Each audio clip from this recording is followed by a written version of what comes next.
भगवान ने कहा, हनुमान एक पत्थर हमारे लिए भी लाओ, हमारे लिए लाओ, हम भी तैराए। हनुमान जी ले आए। भगवान ने जैसे छोड़ा वैसे पत्थर नीचे चला गया। राम जी ने घूमकर देखा, हनुमान हाँ, ये पत्थर हमारे छोड़ने से समुद्र में नीचे चला गया, और ये नन्नील जो पत्थर छोड़ते हैं वो तैरने लगता है, क्या कारण है? हनुमान जी मुस्कुराने लगे, प्रभु जिसको आप छोड़ देंगे वो बेचारा नीचे ही चला जाएगा। हाँ, आप जिसे छोड़ेंगे वो कहां बचेगा। ऐसे भगवान ने अपने को छिपाया कि हमसे गोवर्धन बाबा ने कहा था, इसलिए वो रुके रह गए। साक्षात हमारे हनुमान जी महाराज हैं। गोवर्धन लीला भगवान की पूरी हुई। भगवान थोड़ा और बड़े हो रहे हैं। भगवान की एक लीला बड़ी अंतरंग लीला है, माखन चोरी की लीला, बड़ी दिव्य लीला है। भगवान माखन चुराते हैं, बहुत चोरी किए, इसलिए उन्हें चोर तक कह दिया लोगों ने। मक्खन कोमल होता है, भगवान अपने भक्तों के मक्खन जैसे हृदय को चुरा लेते हैं, आज भी चोरी कर लेते हैं। एक बार टेढ़े टेढ़े बांसुरी बजाने वाले कृष्ण की ओर देखो तो हृदय खींच जाता है साहब, अपना बना लो बस। हाँ, ये उनकी चोरी, चित्त चोर कहे गए।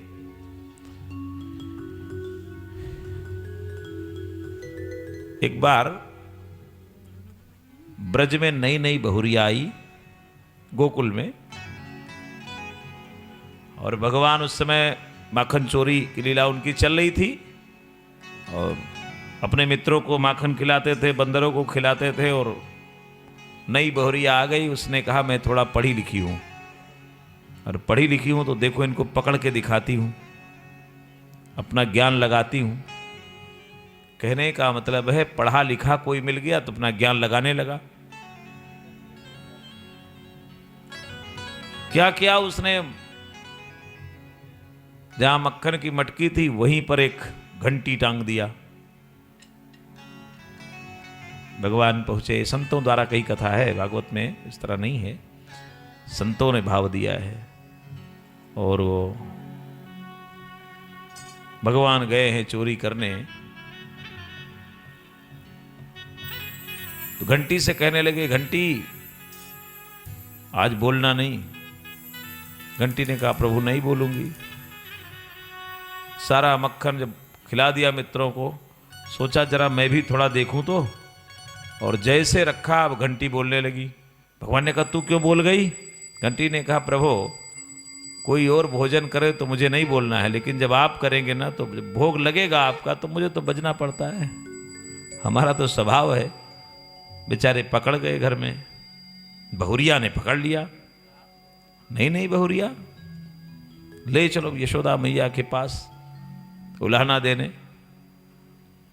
लेकर चली, रास्ते में मित्रगण मिले, पीछे पीछे पकड़े जा रहे हैं।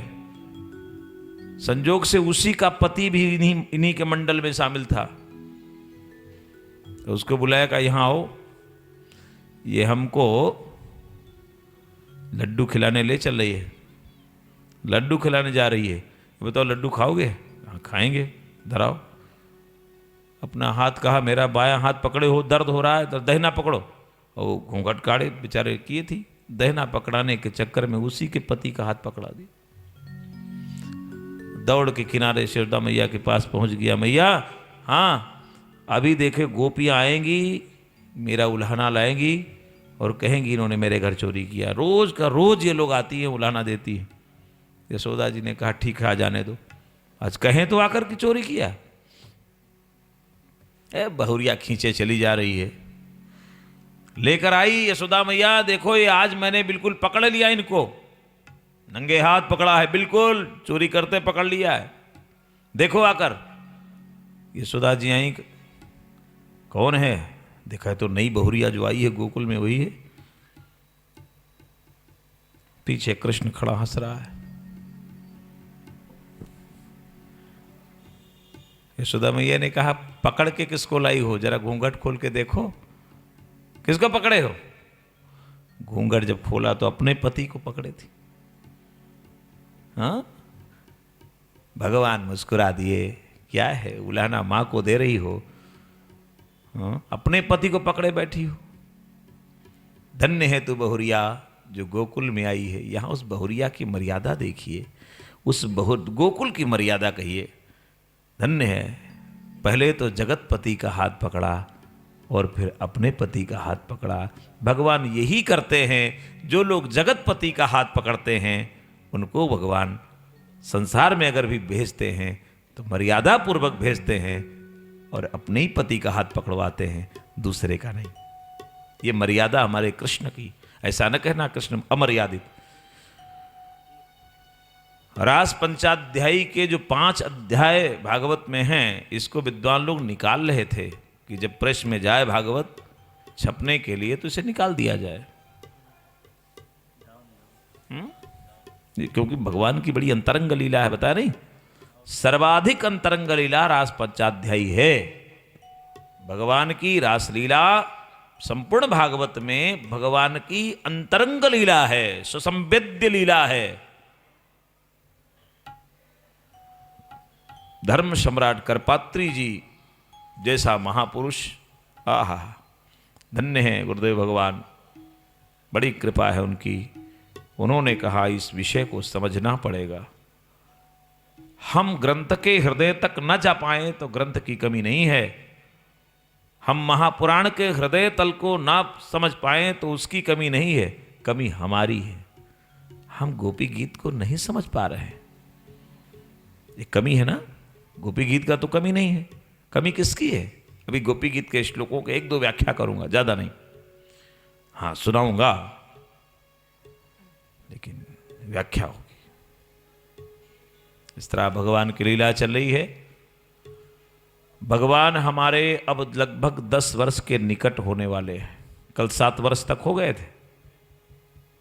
10 वर्ष 51 दिन कृष्ण गोकुल में रहे और ये भगवान के गोकुल की अंतरिम लीला है, उपसंहरण लीला है।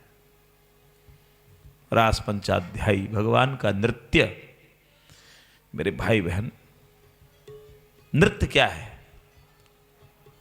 देखिए,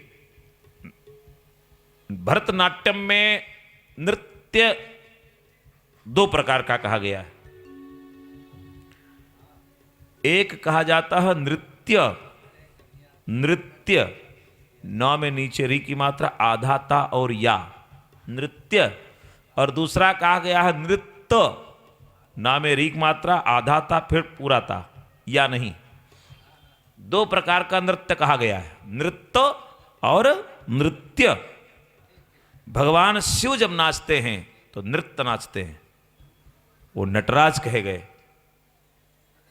भगवान शिव नटराज हैं, नटराज राज। इसीलिए देखो, वरदराजाचार्य जब वंदना करते हैं लक्ष्मीधांत कुमुदी के श्लोक में, तब नृत्तावसाने नटराज राजो, नृत्तावसाने, नृत्य कहा गया है, नृत्य नहीं शब्द लिखा, नृत्य नहीं, मैं शब्द की बात कर रहा हूं। आधा था फिर पूरा था, या नहीं लिखा गया, और नृत्य में या रहता अंतिम में। नृत्तावसाने नटराज राजो ननाद ढक्काम नव पंचवारम उद्धर्तु कामा सनकादिसिद्ध नेतद्विमर्शे शिवसूत्र जालम। भगवान शिव नृत्य करते हैं। अब भगवान कृष्ण के और शिव के नृत्य में अंतर देखिएगा। भगवान शिव नटराज हैं, नाचते हैं, और नाचने में क्या करते हैं? नृत्य करते हैं। और नचाया रावण ने, शिव तांडव पढ़ के तांडव कर दिया भगवान शिव ने। थोड़ा सा तांडव हिलाए हैं, 1 साल से तांडव कर रहे हैं, देख रहे हो प्रलयंकारी का तांडव, ये उन्हीं का नृत्य चल रहा है, तांडव का। महाकाल का ही, महाकाल माने समय, और समय में कोई पर्दा नहीं होता, कोई पर्दा रोक नहीं पाया। रोक पाया? कितना भी पर्दा लगाया गया, नाक मुंह सब ढका गया, मुखावरकम किया गया, लेकिन पर्दा रुका नहीं, क्योंकि महाकाल समय को पर्दा नहीं होता है। इसीलिए भगवान शिव नग्न रहते हैं, समय पर्दे में नहीं होता, समय वस्त्र धारण नहीं करता। और इसलिए भगवान शिव को नटराज कहा गया। नट माने नाचने वालों के राजा। और भगवान को, हमारे गोविंद को, नटवर बपु, क्या दिव्य लीला है प्रभु। नटवर बपु, बपु माने शरीर, जिनकी शरीर ही थिरकती रहती है, वो कभी कभी नाचते हैं, डमरू बजता है तब। अभी इनकी चाल में नृत्य है, उठने बैठने में नृत्य है, मटकते रहते हैं साहब। गोविंद को नटवर बपू कहा गया। इनकी चाल ही लजीली, रसीली, जिसकी चाल लजीली हो, नशीली हो, रसीली हो, वो नटवर बपू है। और बताए, भगवान शिव योगेश्वर कहे गए और भगवान कृष्ण भी योगेश्वर कहे गए, दोनों योगी। हां, हमारे गोविंद नृत्य करते हैं, और वो नृत्य करते हैं, जब वो नृत्य करते हैं तो तीनों लोग डगमगाने लगता है, और जब ये नृत्य करते हैं तो तीनों लोग स्तब्ध हो जाता है, दर्शन करने लगता है। ये दोनों के नृत्य में अंतर है। नृत्य ताल मात्राओं पर आधारित होता है, सुर और ताल पर आधारित होता है नृत्य, और नृत्य सुर ताल पर आधारित नहीं होता है। तो जैसे कोई लोग कूदने लगते नहीं विवाह में, कहां सुर ताल होता है, वो नृत्य है, नृत्य नहीं है। हाँ, नृत्य तो थाप पर आधारित है, तबले की, दोनों अंतर। भगवान हमारे नृत्य करते हैं। हाँ, नटवर बपू हैं, ऐसे प्रभु हमारे 10 वर्ष के निकट हैं। गत संध्या में एक कथा रह गई थी, ब्रह्मा जी ने भगवान की जो परीक्षा लिया है, आनंद से सुन लिया जाए फिर बढ़ते हैं। भगवान जब गोचारण लीला कर रहे थे, उसी समय, संक्षिप्त होगा तब आगे बढ़ेंगे, बहुत दूर जाना है यात्रा में, कल तक ही कथा है। गोप लोग अपने घर से भोजन लेकर जाते थे, बांध के ले गए पोटली में, माता जी ने बांध दिया। तो जब सखन वृक्ष की छाया में बैठे भगवान, बड़े घने वृक्ष की छाया में बैठते थे सब लोग दोपहर में भोजन करने, प्रसाद पाने। गोपों से कहा कि अपने में से सब निकालो, देखें क्या क्या लाए हो आज। हाँ, संकोच, गरीब आदमी तो संकोच करेगा, धनी आदमी है, नंद बाबा के हैं, हम सूखी रोटी लाए। लेकिन गोविंद कहता है तुम्हारी सूखी रोटी मैं देख तो लूं, एक बार तुम अपनी सूखी रोटी ही मुझे दिखा दो, मुझे वही पसंद है। सबको, किसी में हीन भावना ना आए गोकुलवासियों में कि मैं गरीब हूं, इसलिए सबके पोटली से भोजन निकाला, इकट्ठा किया गया, अपना भी मिलाया, और मिला करके सभी बैठकर एक साथ भोजन करने लगे। एक फैशन बन गया है बड़े स्कूलों में, जो गणवेश, क्या कहते हैं गणवेश को अंग्रेजी में, जो एक तरह का ड्रेस पहन के जाते हैं बच्चे, होता नहीं, गणवेश हिंदी शब्द है। क्यों होता है? इसलिए कि कोई गरीब घर का आया है, कोई धनी घर का आया है, विद्यालय में अंतर ना हो। कोई बच्चा किसी बच्चे को हीन भावना, उसमें हीन भावना न पैदा करे कि तुम गरीब हो। देखिए हमारे ऋषियों ने इसीलिए पंडित समाज के लिए धोती कुर्ते का निर्माण किया है, हीन भावना ना आए हमारे अंदर। भगवान चाहते हैं जो गोकुल में आ गया वो गरीब नहीं है। गरीब कौन होता है? जिनके हृदय श्री राम नहीं, जिनके हृदय घन श्याम नहीं। देखिए गरीब को बता रहे हैं गोस्वामी जी, उनकी गणना न गनी न गनी। गरीब कौन है, दीनहीन कौन है? जिनके हृदय घन श्याम नहीं, उनकी गणना न गनी न गनी। उनकी गणना ही नहीं है, 1 2 3 में नहीं है वो। और कतनो सुख संपत्ति जोरी धरे, उसको कहिए न धनी न धनी। क्यों? धनी बनता कैसे व्यक्ति? अपने हित लाग दलील करे, अपने हित के लिए कुतर्क करके कमीशनबाजी करके ले आएगा, वो धनी है। अपने हित लाग दलील करें, उसको कहिए न गुनी न गुनी।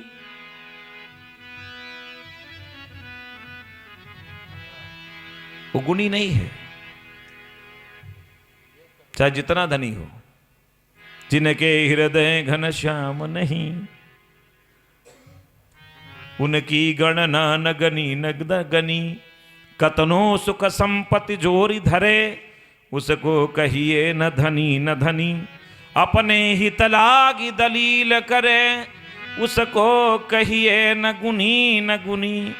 और जिनकी न बनी, बनी माने पट जाना। पट जाना मतलब मिल जाना, मित्र बना लेना। जिनकी न बनी मुरलीधर से, उनकी ना बनी ना बनी ना बनी। उनकी ना बनी ना बनी ना बनी। बहुत सुंदर व्यक्तित्व हमारे अतुल वाजपेयी जी पधारे हैं। बहुत अच्छे हमारे देश के बहुत अच्छे कवि हैं हमारे।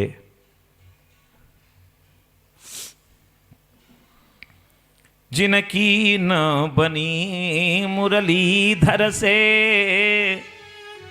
उनकी न बनी न बनी न बनी। उनकी नहीं बन सकती, कितना भी बना ले वो बना नहीं माना जाएगा। तो निर्धन कौन? जिसके पास भगवान का धन नहीं है। भगवान धन जिसके पास नहीं, जिसको प्रभु ना चाहे, निर्धन। धन क्या है? धन केवल रुपया है। स्वास्थ्य भी धन है, विचार भी धन है, संगत भी धन है। धन तो एक प्रकार का नहीं बताया गया। सबसे बड़े धनी वे हैं जिसके पास भगवान धन है। अयोध्या में इतनी ठंडी में भी हमारे आकर देख लो, ऐसे संत केवल गमछा पहने लंगोटी लगाए पड़े होंगे सरजू किनारे। कुछ नहीं है, लंगोटी के तार तार साफ बचते हैं बिल्कुल अंतिम में, कुछ बचता नहीं है। तब कहीं जाकर वो भिक्षाटन के लिए निकलते, भैया किसी दुकान पर पहुंचते, एक लंगोटी का कपड़ा दे। ऐसे त्यागी महात्मा आपको मिलेंगे। लंगोटी के तार टूट जाते। किसी महात्मा के द्वारा फेंके हुए, किसी महंत के द्वारा फेंके हुए वस्त्र को भी ले आते हैं। कहीं भोजन प्रसाद करने गए, पा गए तो लंगोटी लगा पड़े। धनी हम हैं कि वे है? कोई चिंता नहीं, हमको चिंता ये मेरा बिगड़ गया, वो बिगड़ गया। सरजू का जल पीते हैं, जमी पर सोते हैं, सिरहाने हाथ रखते हैं। हम अपना तकिया बिस्तर साथ रखते हैं। धनी तो वह है। जमी पर सोते हैं, सिरहाने हाथ रखते हैं, हम अपना तकिया बिस्तर साथ रखते हैं। इसलिए भगवान कृष्ण सभी गोपों से कहने लगे, ए गोपजन, ए मित्रगण, अपने अपनी पोटली से भोजन निकालो, सबको एक में मिलाओ, एक साथ भोजन किया जाए। कोई ये न कहे कि मेरे घर की सूखी रोटी है, मोटी रोटी है, और कृष्ण के घर की रोटी में मक्खन लगा है और बहुत सुंदर साग बना है, माता यशोदा ने दिया है। सब एक में मिला के भोजन कर रहे थे। यह लीला ब्रह्मा जी से नहीं रहा गया। और ब्रह्मा जी देख करके सोचने लगे भगवान तो जूठन खा रहा है, हमारा परमात्मा जूठन नहीं खाएगा। देखो वेद के विद्वान है ना ब्रह्मा जी।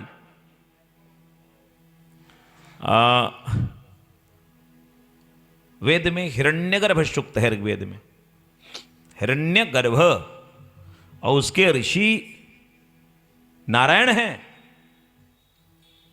देवता हिरण्यगर्भ हैं, जिसके गर्भ में हिरण्य है, सोना है, स्वर्णगर्भा है, जो उसे कहते हैं हिरण्यगर्भ।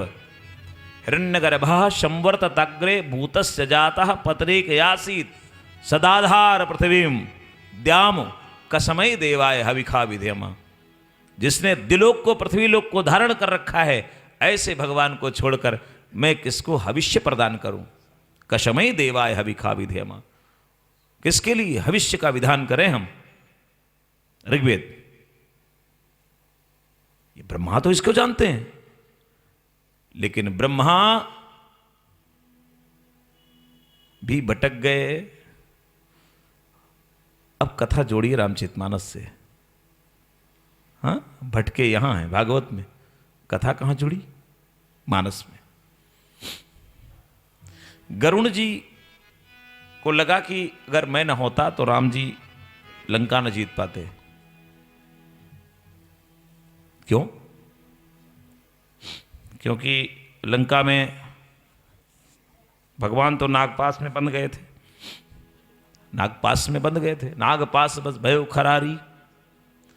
जब वो नागपास में बंधे तो मैं गया और नागों को मैंने, नागों से भगवान को मुक्त किया। रावण ने जब नागपास में बांध लिया था तो भगवान नागपास में तो पड़े रह जाते, तो रावण से युद्ध कैसे करते। ओ, वो तो मैं गया तो जीत गए, नहीं तो नहीं। ये भाव आया तो ब्रह्मा जी के पास दौड़े गए। ब्रह्मा जी, हां, मैं न होता तो राम जी कैसे जीतते लंका।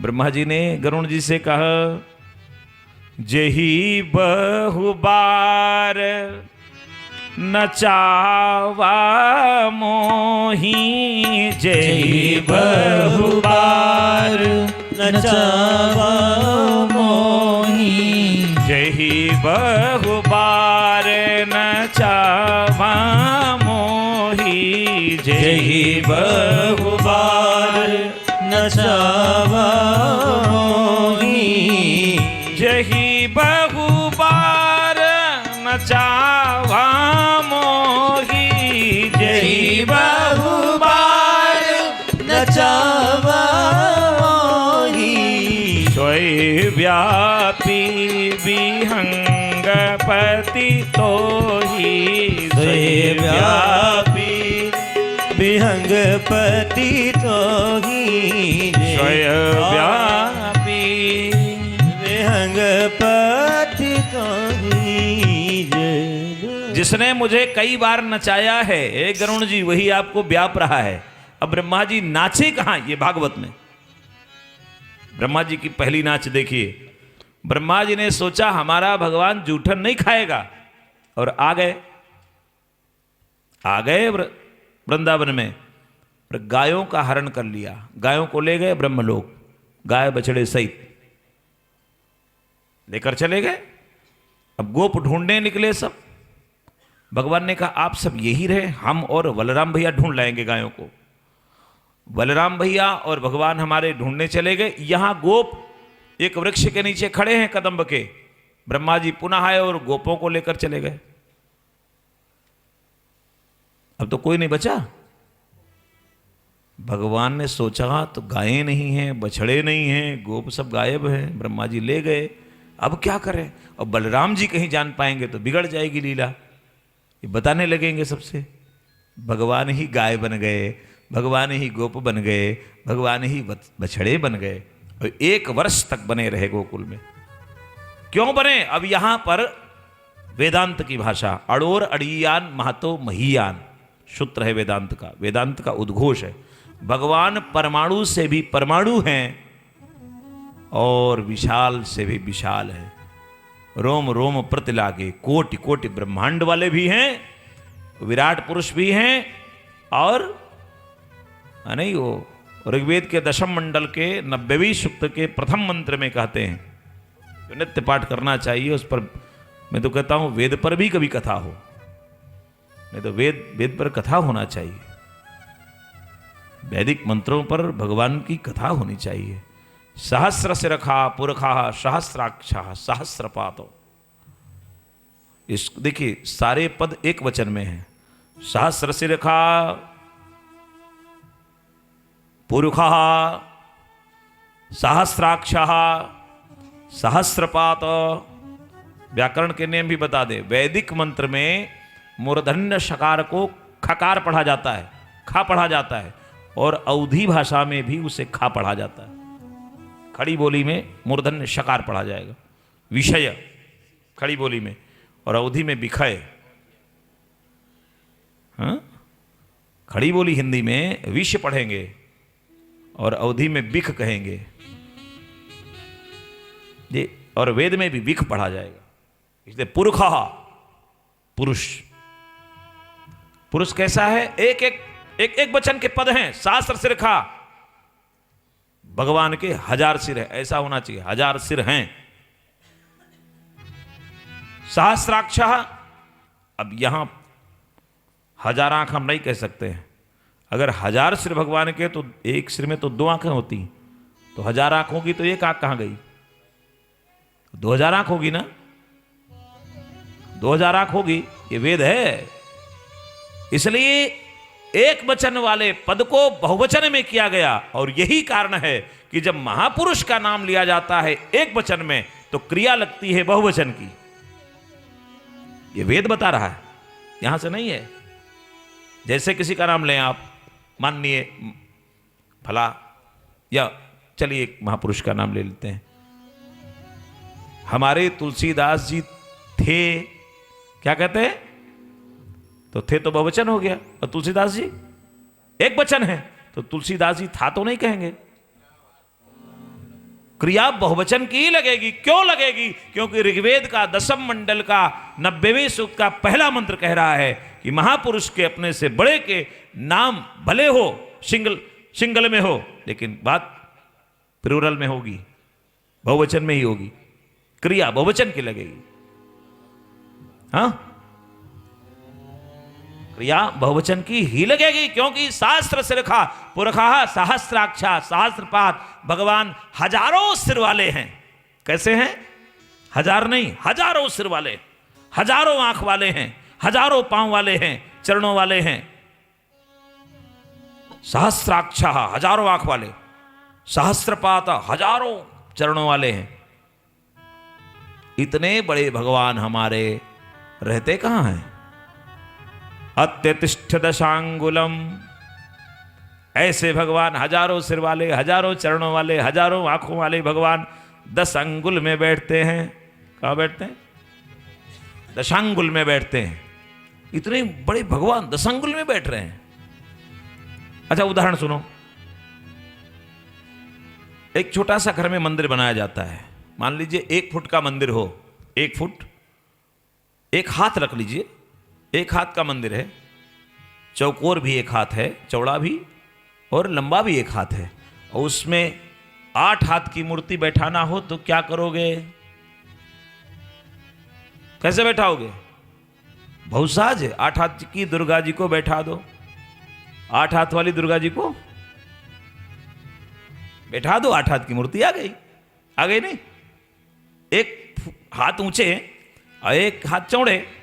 मंदिर में 4 हाथ वाले को बैठाना हो ठाकुर जी को, क्या करेंगे? 4 हाथ वाले नारायण को बैठा दो, बात तो हो गई, गणित तो पक्की हो गई।